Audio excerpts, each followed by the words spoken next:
Hola, bienvenidos al curso Introducción al Derecho Ambiental. El día de hoy vamos a conversar sobre los retos que tiene la protección jurídica del medio ambiente.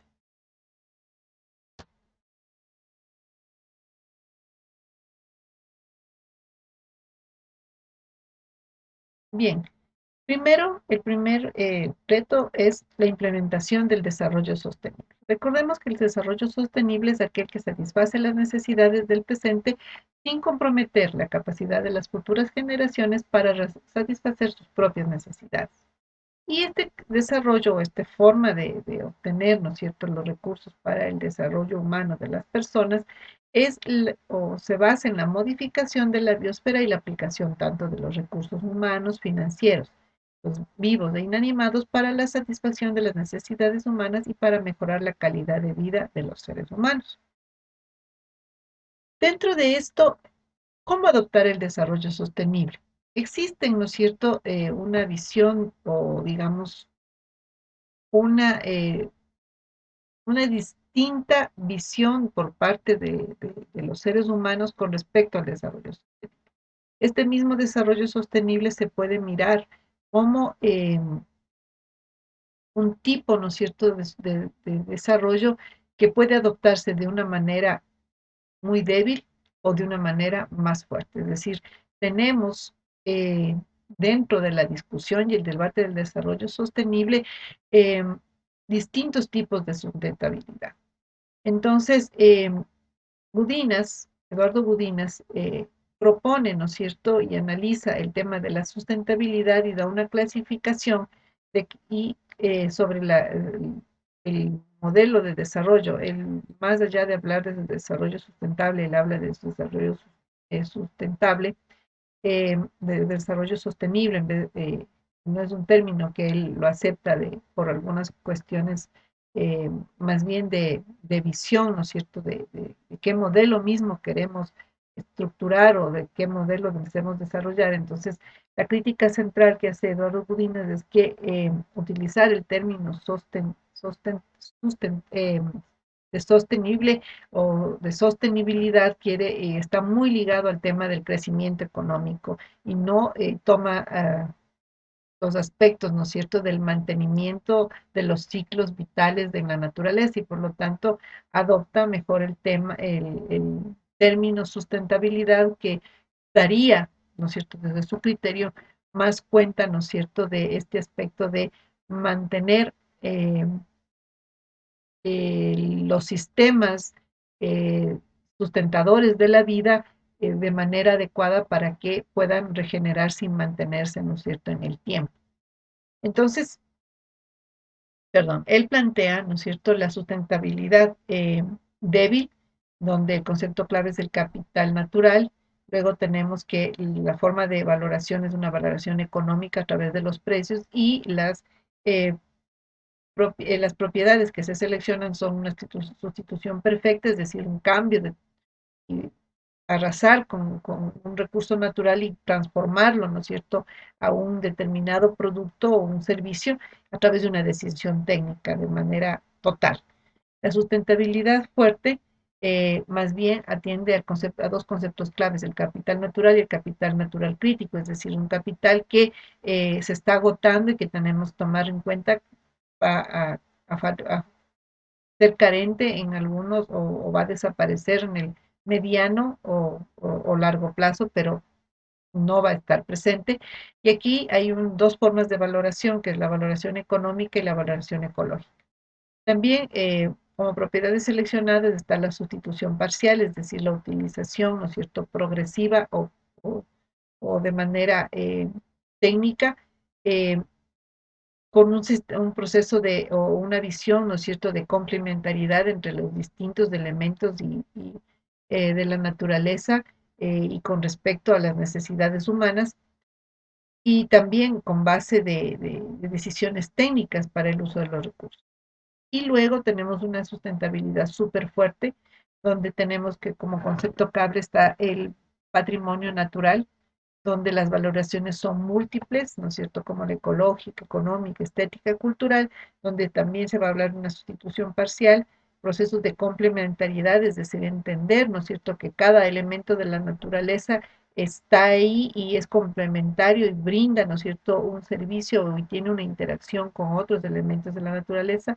Ya hablamos de aquí ya de responsabilidad ecológica, intergeneracional y un debate político en torno al uso de los recursos o de los elementos de la naturaleza, vistos como un patrimonio natural para todos los seres humanos y la naturaleza en sí mismo como un elemento sustentador de la vida. Eh, Otro de los retos que tiene la protección jurídica del medio ambiente para poder aplicarse y alcanzar los objetivos que se han planteado estas normas es el proceso de participación social. ¿Cuáles son los objetivos, no es cierto?, que deben alcanzarse con la participación social que podrían aportar, no es cierto?, a la protección jurídica del medio ambiente? Son la difusión, la educación y la coordinación de información, fundamental. O sea, vemos en toda la discusión que el tema educación, ¿no es cierto?, es un tema transversal para lograr, ¿no es cierto?, tener una incidencia real en los procesos de conservación y protección del medio ambiente. Identificación de problemas, necesidades y valores más importantes, ¿no es cierto? Eh, Entender, ¿no es cierto?, la problemática, las necesidades y los valores propios que tienen o que la gente, ¿no es cierto?, propone y cómo ve el mundo y su relación con el medio ambiente. Generación de ideas y solución de problemas. Eso es una cuestión que debería hacerse con las comunidades.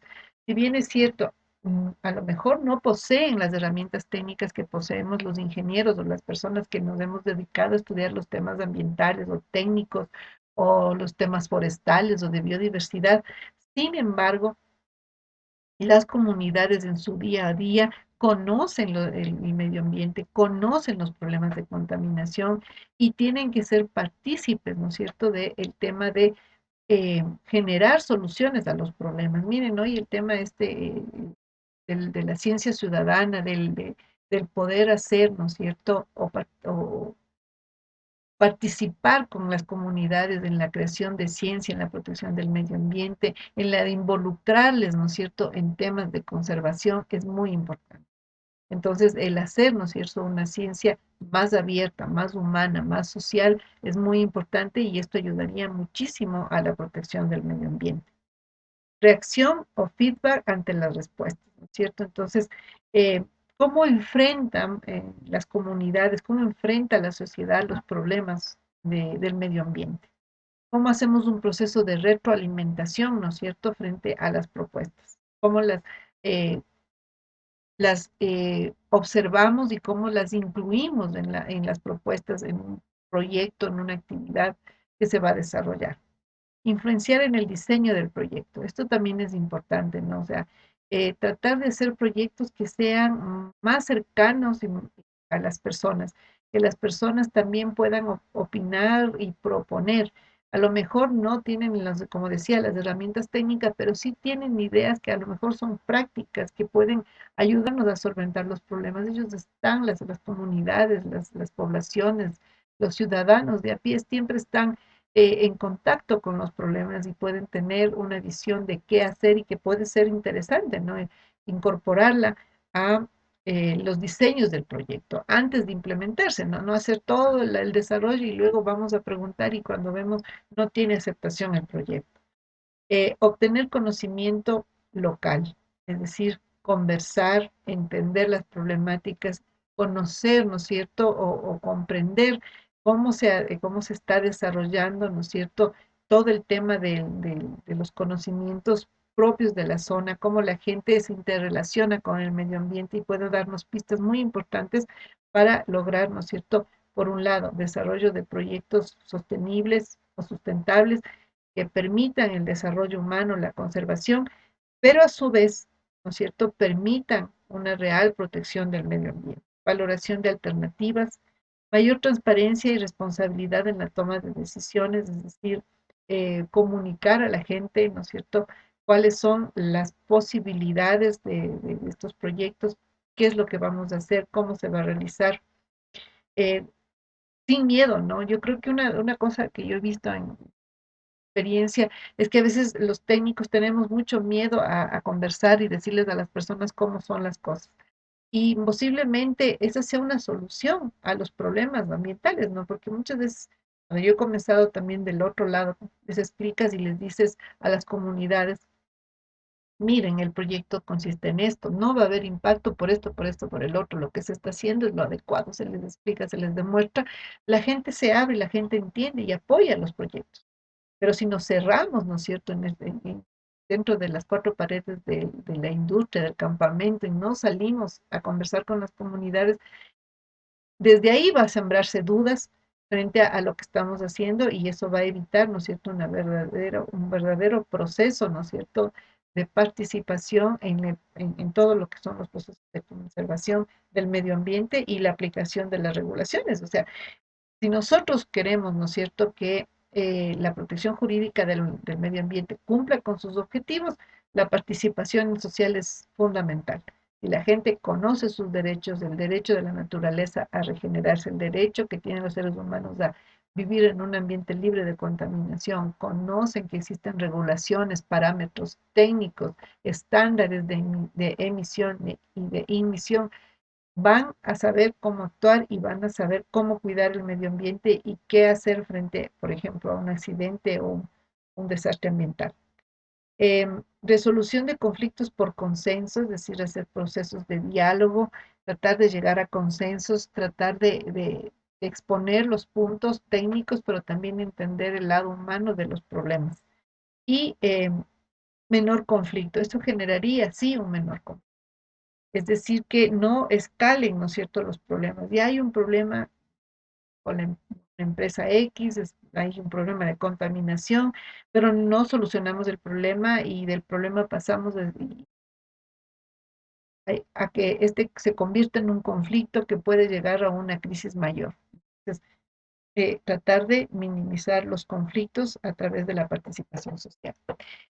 ¿Y cuáles son esos niveles de participación social? No sé, pasar de la no participación al poder ciudadano, es decir, donde realmente la gente tenga el poder, ¿no es cierto?, de aportar y de decidir sobre lo que se va a hacer, ¿no es cierto? Entonces tenemos, por un lado, la no participación, que es el extremo más bajo, ¿no es cierto?, Eh, donde hay temas de manipulación, una terapia, una cooptación, donde tratamos de que la gente no diga nada, de ocultar, de manipular los temas de lo que estamos haciendo como promotores de un proyecto o de una actividad o de una obra. Luego viene una participación simbólica, ¿no? Entonces se da información, se hace una consulta, bueno, se habla con la gente, pero se apaciguan las aguas y llegamos a ciertos acuerdos, pero no hay, ¿no es cierto?, una participación directa y real de las personas de la comunidad. Entonces, el último nivel que sería, ¿no es cierto?, el más alto, más bien, sería el poder ciudadano, donde hay una habilitación social o un empoderamiento, donde hay ya participantes de manera asociativa, donde hay un poder delegado, donde ya hay gente que puede participar, ¿no es cierto?, y ser una especie de veedor o de conocer más de cerca y de manera sistemática lo que se está haciendo en la actividad o en el proyecto o en la obra y un control ciudadano, es decir, que la gente tenga las capacidades, como decía, de conocer las regulaciones, las leyes y que sepa que eso que se está haciendo no está bien y que es mi obligación como derecho mío a vivir un ambiente sano y como el derecho de la naturaleza a regenerarse y de recibir el menor impacto ambiental y si es que hay impacto ambiental, a ser regenerada o restaurada, entonces yo puedo ejercer, ¿no es cierto?, una participación social que propenda a que la protección jurídica del medio ambiente se cumpla. Otro de los retos es la aplicación, ¿no es cierto?, de los diversos instrumentos de política ambiental que habíamos visto, ¿no es cierto?, que son los instrumentos económicos que sirven para, desde el punto de vista, ¿no es cierto?, de las afectaciones económicas que pueden generar eh, las actividades, ¿no es cierto?, y sus eh, contaminantes o elementos que pueden causar daño en el medio ambiente, cómo se aplican, ¿no es cierto? Entonces, eso es un reto muy fuerte, ¿no? Porque a la gente obviamente no le gusta, eh, en último término, pagar, ¿no es cierto?, los daños que causa o hacerse responsable. Entonces, esta es una de las herramientas que utiliza, ¿no es cierto?, la protección jurídica del medio ambiente para poder, ¿no es cierto?, por un lado, minimizar los daños o evitar, ¿no es cierto?, con los daños, pero si se han hecho, que la gente pague por los daños que ha hecho sobre el medio ambiente y también se creen fondos para poder apoyar procesos, ¿no es cierto?, de incorporación de tecnologías limpias, de energías renovables, de procesos productivos más amigables con el medio ambiente. Reglamentaciones, ¿no es cierto?, que son los estándares de calidad y las regulaciones que son parte de esta protección jurídica, pero cómo se aplican, de qué manera, por ejemplo, no tenemos, o sea, ni en el mundo siquiera se tienen, por ejemplo, jueces que, que sean especializados en temas de medio ambiente. Tenemos en todos los temas, excepto en temas ambientales. Formación y persuasión moral, todo el tema de información, educación ambiental, campañas de concienciación social. Entonces, eso también es uno de los retos que se tiene, ¿no es cierto?, para que eh, toda la normativa con respecto a la protección del medio ambiente se cumpla, para que la gente conozca y ahí existe este proceso de empoderamiento y se hagan las cuestiones. Entonces, no olvidemos que esta educación ambiental es a largo plazo. Y muchas veces en las regulaciones o en la protección jurídica del medio ambiente nos vamos al tema o solo punitivo o el tema de regulaciones técnicas, pero todo eso sin una participación en el tema de educación ambiental va a ser en sí mismo, o sea, no es que no sirve, pero va a tener ciertas debilidades y por lo tanto hay que ponerle un poco más de empeño. El tema de cómo incorporar este concepto del patrimonio natural a la protección del medio ambiente a través de los instrumentos jurídicos. Entonces, primero, entender, ¿no es cierto?, que este concepto de patrimonio natural está basado, ¿no es cierto?, en una sustentabilidad súper fuerte que proponía Gudinas. Y aquí la conservación, ¿no es cierto?, de la naturaleza es un fin en sí mismo. O sea, ya no es un elemento accesorio o que solo tengo que cumplir para que no me multen, sino que es un elemento central. Tenemos que conservar la naturaleza porque es un patrimonio natural de todos los ecuatorianos y en el mundo, con respecto a todos los ecosistemas del mundo, es un patrimonio de la humanidad. Patrimonio natural que tiene que ser guardado, preservado, conservado, visto, ¿no es cierto?, como un elemento sustentador de vida que va a permitir la supervivencia de las especies y en ellos la especie humana. Si no lo entendemos así, pues va a ser muy complicado. Luego tenemos lo que es el tema del patrimonio natural. Aquí tenemos que este concepto de patrimonio natural recupera la pluralidad de las valoraciones que le podamos dar, incluye aspectos ecológicos, estéticos, religiosos, históricos, implica una preservación de las singularidades de la naturaleza, elementos de la naturaleza son únicos e irreemplazables, entenderlos así, por eso el tema de la publicación de la preocupación que tenemos por la pérdida de la biodiversidad. Posiblemente no conocemos todas las funciones que tienen las diferentes especies, pero tienen una función en el medio ambiente y por lo tanto tenemos nosotros la obligación de mantener, ¿no es cierto?, ese patrimonio para las presentes y futuras generaciones y en algún momento posiblemente vamos, no de la mayoría, no de todos, pero sí de buena parte vamos a entender la función que tiene cada elemento, desde los insectos hasta los mamíferos más grandes, eh, qué función tienen en el medio ambiente y su importancia dentro del patrimonio natural. Este concepto no implica renunciar el patrimonio natural al uso de los recursos naturales, ni apropiación de las especies para poder atender necesidades humanas, sino que lo que hace es poner un límite.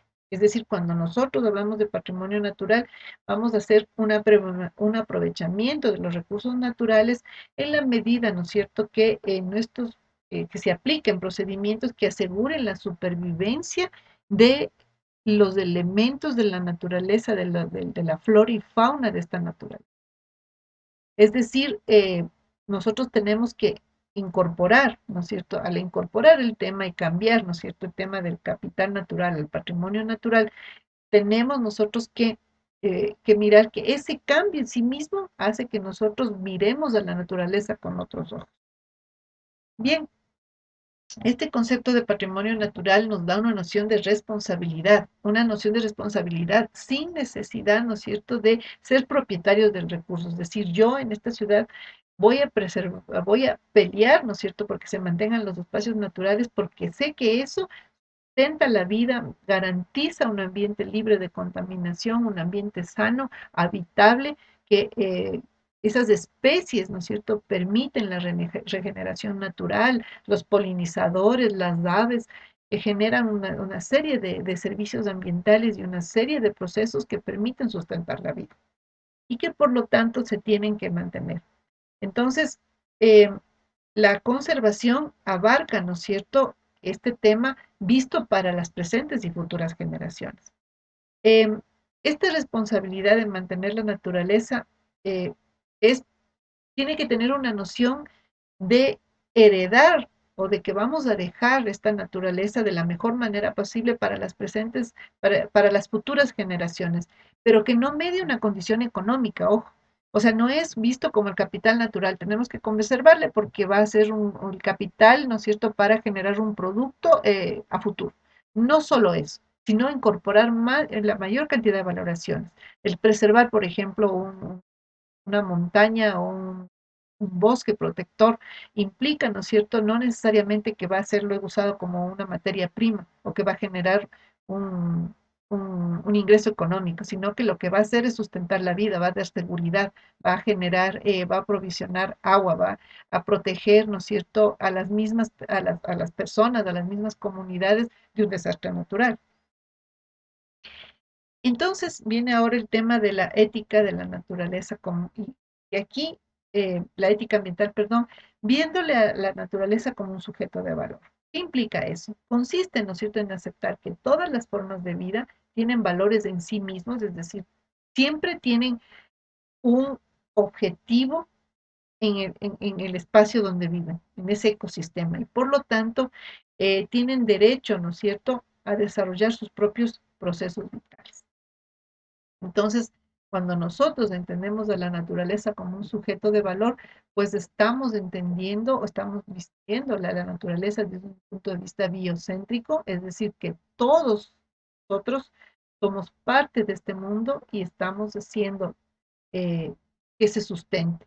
Lamentablemente, el ser humano con sus actividades de extracción irracional de los recursos estamos afectando al medio ambiente, pero si cambiásemos esa noción, a vernos como parte de esta naturaleza y entender esos procesos vitales, esa sinergia que existe entre todas las especies de flora y fauna y de ellos con el medio físico, ¿no es cierto?, con el agua, con el aire, con las rocas y los minerales, pues podríamos comprender mejor y podríamos mejorar nuestra relación con el medio, con la naturaleza y con los ecosistemas.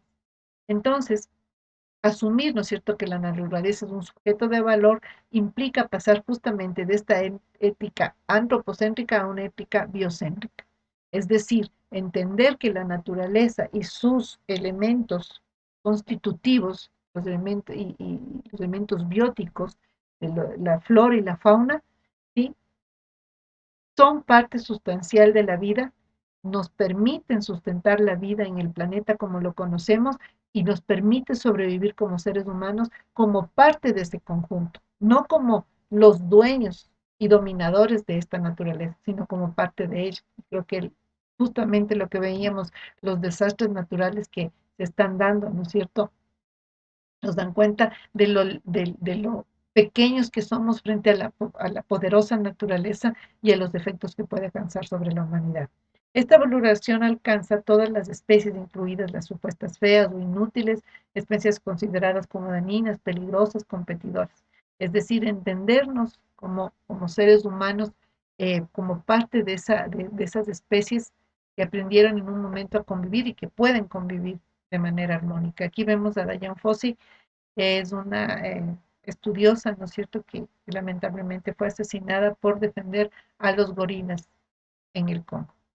Entonces, por ejemplo, ella y estas personas, estos biólogos que estudian, ¿no es cierto?, el comportamiento de las distintas especies, nos han ayudado mucho a entender que las especies, ¿no es cierto?, de animales pueden, tienen un comportamiento que ha permitido subsistir florecer en medio de la naturaleza gracias a esa interacción, eh, a esa interacción con todos los elementos de la zona donde viven, con otras especies, y que son muy importantes para el mantenimiento de esos ecosistemas.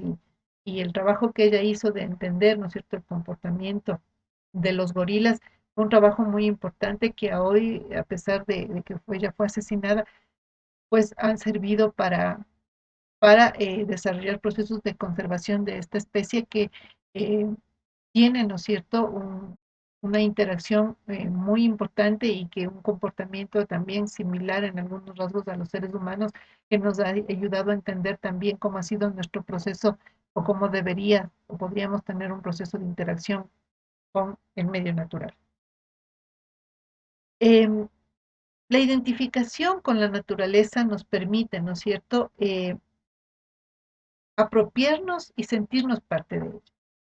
Entonces, ¿qué nos aporta esta identificación con la naturaleza? Primero, el tema de la sensibilidad, es decir, relacionarse ética y estéticamente con el medio ambiente, emocionarse con un paisaje, acompañar a un animal en su drama diario, y esto nos ha ayudado mucho, ¿no es cierto? Todo el tema de los ambientalistas, documentaristas, ¿no es cierto?, que nos han permitido conocer el drama y la vida de muchas especies, muchas de ellas en peligro de extinción, pero que eso nos ha llenado de ese espíritu de comprender que la naturaleza es hermosa, diversa, y que si la perdemos, ¿qué pasaría con la humanidad?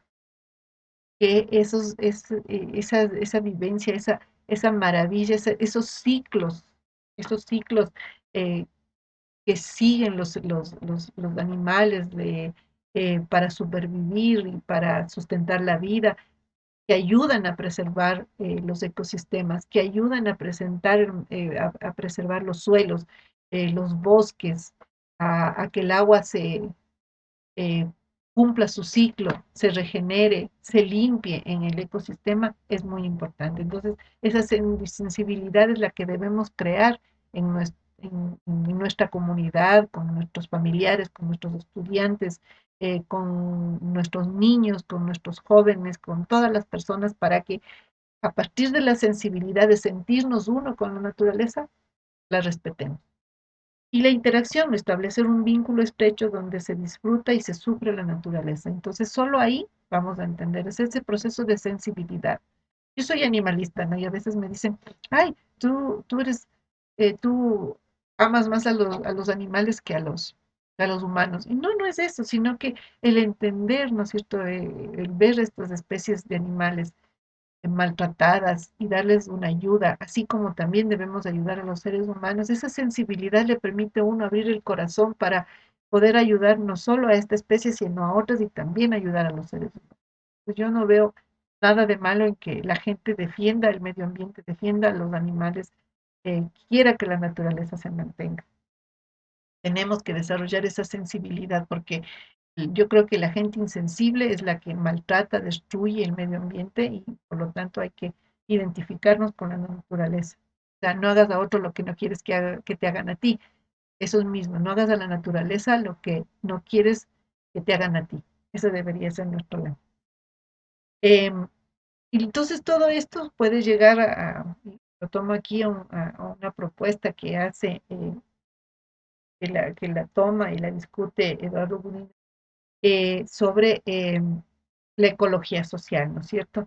Donde los primeros aportes sobre este tema se discuten, ¿no es cierto? Lo discute eh, Murray Bookchin, que él nos habla, ¿no es cierto? O trata en sus obras de hablar sobre la dominación del ser humano sobre el medio ambiente, y que esta dominación está asociada a la dominación de unos hombres sobre otros, de los seres humanos sobre otros, de varones sobre mujeres, de los más viejos sobre los jóvenes. Entonces, Murray Bookchin busca, ¿no es cierto?, asociar todo este tema, ¿no es cierto?, de la serie de dominación o de opresiones que hay, eh, que también están asociadas a la dominación del medio ambiente por parte de los seres humanos.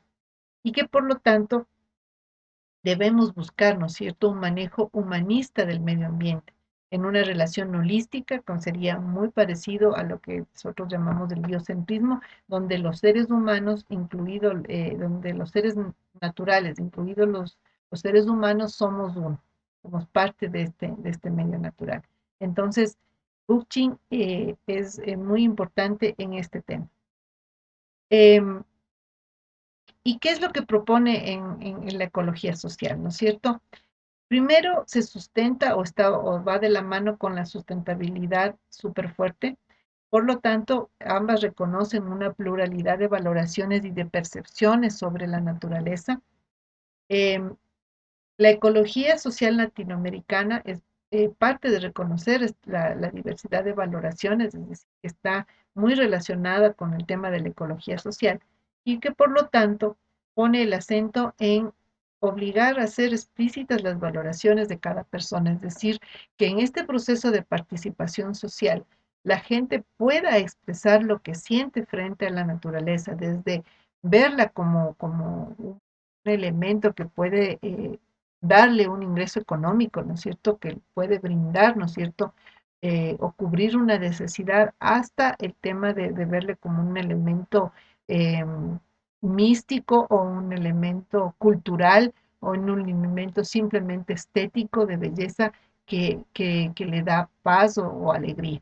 Es decir, que se incorporen, ¿no es cierto?, en el tema de la ecología social todas las visiones posibles para de esa manera llegar a un punto de conservar a la naturaleza eh, de la mejor manera posible, entendiéndole como parte intrínseca de nuestra vida.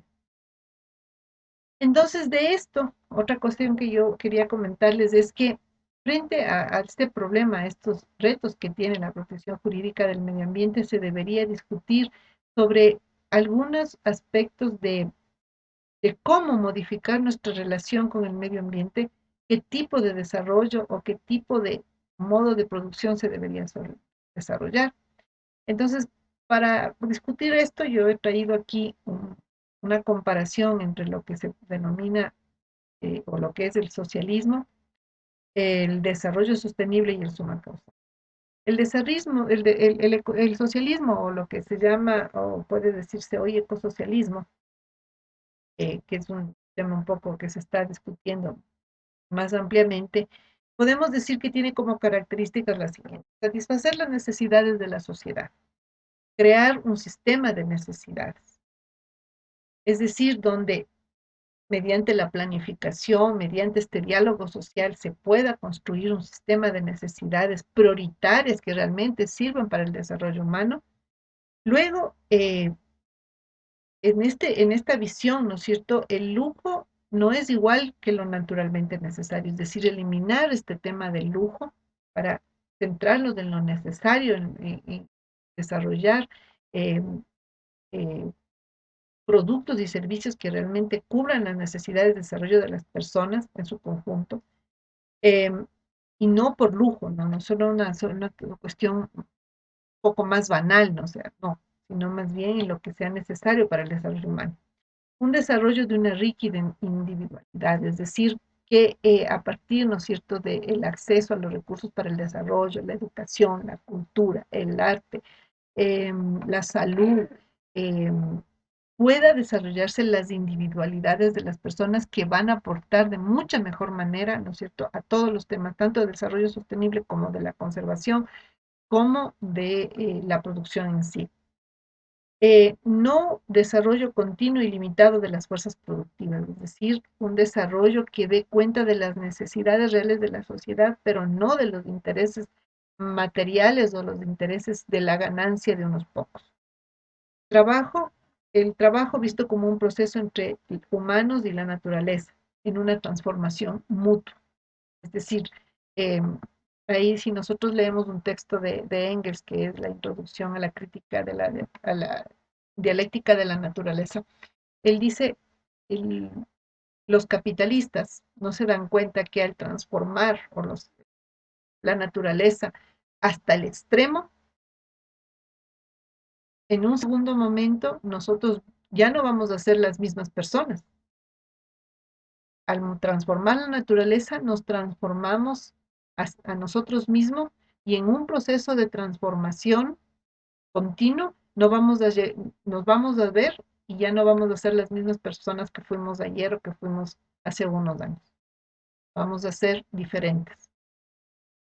Y ese es un tema muy interesante, ¿no? Porque él en un texto antiguo, pero que da cuenta, ¿no es cierto?, de esta noción de que seguimos interviniendo a la naturaleza de manera extrema, los cambios sobre ella van a ser irreversibles y nosotros mismos ya no vamos a ser los mismos seres humanos. Vamos a cambiar porque somos parte íntimamente relacionada con la naturaleza, somos parte de esa naturaleza. Em, Productores asociados que controlan sus interacciones con la naturaleza, tecnología y ciencia que sirva para el autodesarrollo humano y no para la autodestrucción de la humanidad. ¿Qué es el desarrollo sostenible? La satisfacción de las necesidades humanas que toma factores económicos, sociales y ecológicos, donde donde se miran las desventajas e inconvenientes de todo tipo de acción, busca mejorar la calidad de vida humana.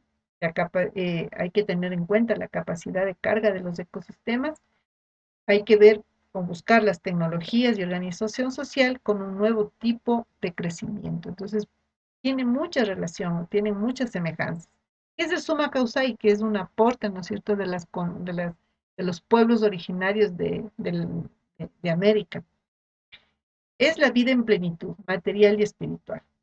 Es la armonía, equilibrio interno y externo en una comunidad.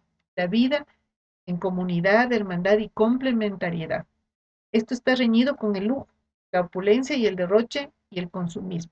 El trabajo debe convertirse o es felicidad, trabajar es aprender a crecer. Visto así, como conclusiones podemos decir que para que se pueda construir, ¿cierto?, el desarrollo sostenible, tenemos que cambiar a un modo de producción socialmente planificado. Es decir, construir este sistema de necesidades donde la gente con una verdadera participación social pueda opinar sobre los proyectos o programas de desarrollo, donde exista un verdadero desarrollo humano, donde las personas realmente tengan acceso a los recursos para el desarrollo, pero reales, ¿no? Educación, salud, vivienda, un hábitat digno, un salario adecuado, eh, un acceso a la cultura, al disfrute de la biodiversidad, de la naturaleza, que hoy a veces mucha gente no la podemos hacer por cuestiones económicas, ¿no? Bajo los principios del suma causa. Sumado a esto, con una nueva relación social de producción. Trabajadores libremente asociados con una producción democráticamente planificada con criterios de sustentabilidad y conservación. Esto para muchos creemos que es el socialismo o más precisamente lo que hoy se llama ecosocialismo.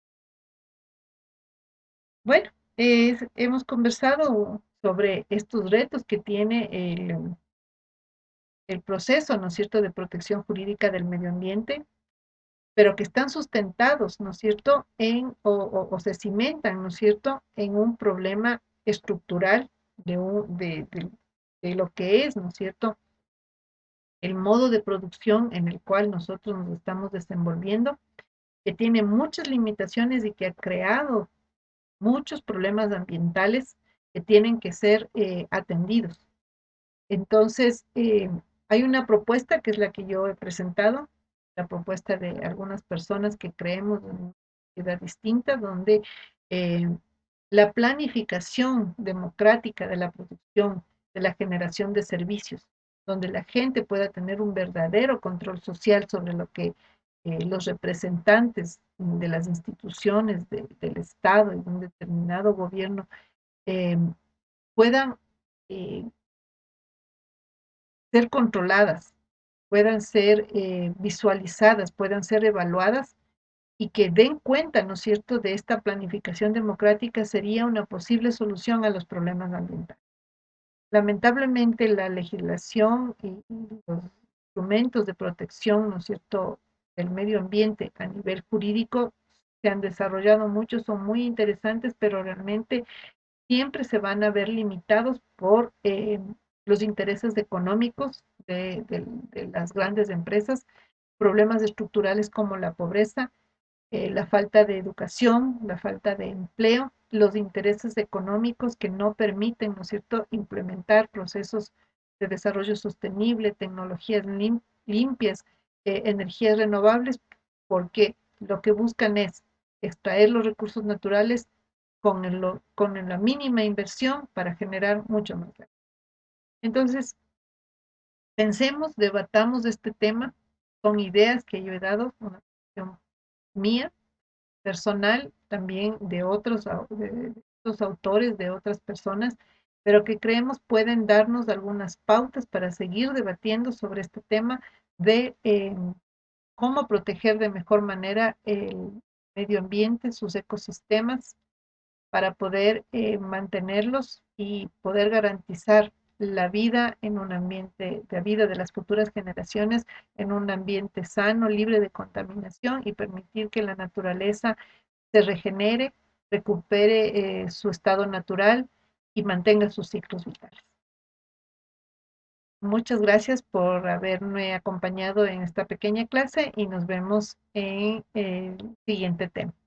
Muy buenas noches.